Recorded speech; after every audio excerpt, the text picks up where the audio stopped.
गांदरबल राजकीय मध्य विद्यालय बागो रामपुरा में सड़े चिनार के पेड़ ने भवन को क्षतिग्रस्त कर दिया। ये घटना बीती रात की है। इस क्षेत्र में कई सूखे चिनार हैं जो खतरा बने हुए। लोगों का कहना है कि ऐसे सभी चिन्हित चिनारों को प्रशासन के संज्ञान में लाया जा चुका है, लेकिन कोई कार्रवाई नहीं की गई। लोगों ने संबंधित अधिकारियों एवं एलजी प्रशासन से अपील की कि ऐसे सभी पुराने सड़े चिनार को काट दिया जाए।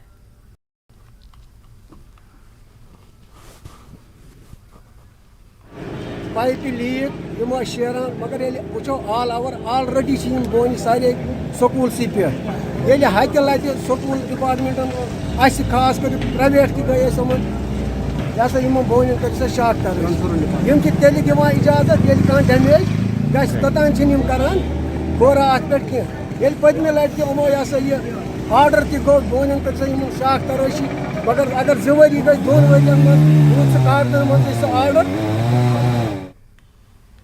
कुछ अहम खबरें हिमाचल से भी हैं। मनाली फ्रेंडशिप पीक में 19 नवंबर को हिमस्खलन की चपेट में आने के बाद लापता हुए शिमला के ट्रैकर आशुतोष का अभी तक कोई सुराग नहीं मिल पाया है। अब खराब मौसम को देखते हुए प्रशासन ने सर्च अभियान भी बंद कर दिया है। अब पर्वतारोही आशुतोष का अगले साल गर्मियों के दिनों में ही बर्फ पिघलने के बाद कोई सुराग लग पाएगा।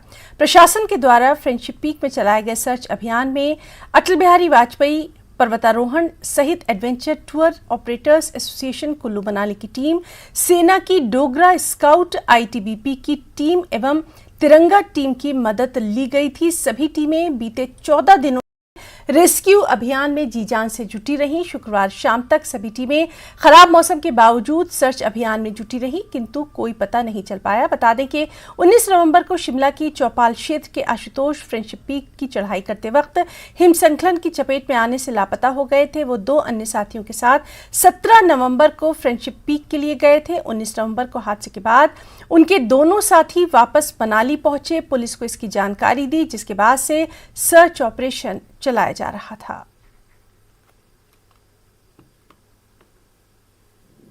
वहां पर जो टीम्स है उन्होंने ही जो ये हमें सजेस्ट है या फिर हमारे ध्यान में लेकर आए थे कि फ्रेंडशिप पीक के नीचे वाला जो शोल्डर वाला एरिया है वहां पर वो बर्फ जो है काफी सॉफ्ट हो गई है और एक और एवलांच ट्रिगर हो सकता है।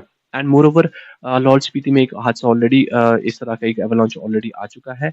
एंड हमारे बहुत सारे लोग वहां पर, आईटीबीपी की टीम भी वहां है, हमारी इंडियन आर्मी की टीम भी उधर गई हुई है और माउंटेनियरिंग इंस्टीट्यूट के ये तिरंगा वाली टीम भी हमारी जो है वहाँ पर है। तो हम उनकी safety security in view of जो प्रिवेलिंग वहाँ पर वेदर कंडीशंस है उनको देखते हुए हमने इसको कॉल ऑफ करने का निर्णय लिया। चुनाव परिणाम